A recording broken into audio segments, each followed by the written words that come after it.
విజయవాడ తూర్పు నియోజకవర్గంలో 650 కోట్ల మేర అభివృద్ధి పనులు చేసిన ఘనత దేవినేని అవినాష్ సొంతమని ఎంపీ కేశినేని నాని ప్రశంసించారు. పేదలకు, సామాన్యులకు వైసీపీ ఎమ్మెల్యే, ఎంపీ సీట్లు ఇస్తుంటే చంద్రబాబు హేళనగా మాట్లాడుతున్నారని ఆగ్రహం వ్యక్తం చేశారు. 2024 ఎన్నికల తర్వాత చంద్రబాబు సొంత రాష్ట్రం తెలంగాణకి పారిపోతారని వ్యాఖ్యానించారు. క్రీస్తురాజపురంలో ఏర్పాటు చేసిన తూర్పు నియోజకవర్గ జోనల్ ఎన్నికల కార్యాలయాన్ని విజయవాడ ఎంపీ కేశినేని నాని, తూర్పు నియోజకవర్గ ఎమ్మెల్యే అభ్యర్థి దేవినేని అవినాష్ ప్రారంభించారు. ఈ సందర్భంగా నాని మాట్లాడుతూ, తూర్పు నియోజకవర్గ వ్యాప్తంగా అభివృద్ధి పనులు చేసిన నాయకుడు అవినాష్ అని, 1,00,000 మందికి రక్షణగా రక్షణ గోడ కట్టించిన గొప్పతనం అవినాష్ది అని కొనియాడారు. సీఎం జగన్ను ఒప్పించి వేగవంతంగా రిటర్నింగ్ వాల్ పూర్తి చేశారని, నియోజకవర్గంలో 650 కోట్ల రూపాయల అభివృద్ధి పనులు చేసిన ఘనత అవినాష్ సొంతమన్నారు. పింఛన్దారులను ఇబ్బంది పెట్టిన దుర్మార్గుడు చంద్రబాబు అని దుయ్యబట్టారు. పేదలకు, సామాన్యులకు వైసీపీ ఎమ్మెల్యే, ఎంపీ సీట్లు ఇస్తుంటే చంద్రబాబు హేళనగా మాట్లాడుతున్నారని ఆగ్రహం వ్యక్తం చేశారు.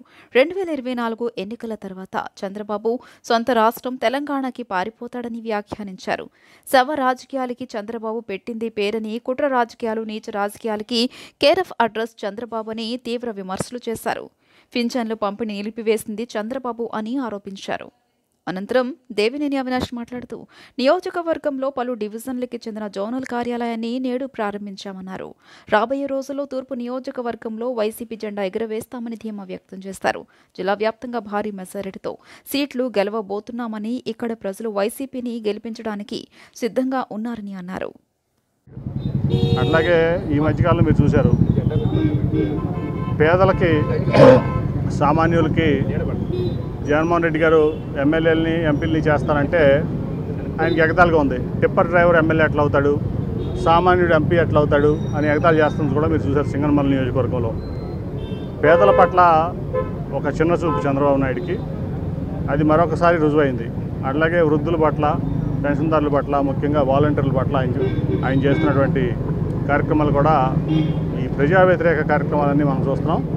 కాబట్టి ప్రజలు చంద్రబాబు నాయుడు గారికి ఈ ఎన్నికల్లో ఇంటికి పంపించేటువంటి కార్యక్రమం చేస్తారు. ఎందుకంటే ఆయన ఇల్లు కూడా తెలంగాణలో ఉంది, అక్కడెక్కడ లేదు. కాబట్టి ఆయన ఖచ్చితంగా 24 ఈ ఎలక్షన్ అయిపోయిన తర్వాత రిజల్ట్ రాగానే తెలుగుదేశం పార్టీ ఆఫీస్ తాళా వేసుకుని ఆయన సొంత రాష్ట్రం తెలంగాణ, హైదరాబాద్ వెళ్ళిపోవడం ఖాయమని చెప్పి ఈ సందర్భంగా తెలియజేస్తాం. ఒక బలాన్ని చూపించే విధంగా ఇక్కడ ఉండి ప్రజానికానికి కానివ్వండి, నాయకులు, కార్యకర్తలకు అందరికి అందుబాటులో ఉండే విధంగా ఈరోజు పెద్దలు, పార్లమెంట్ సభ్యులు, అదేవిధంగా మా పార్లమెంట్ అభ్యర్థి కేశినేని నాని గారి చేతుల మీదుగా ప్రారంభించడం జరిగింది.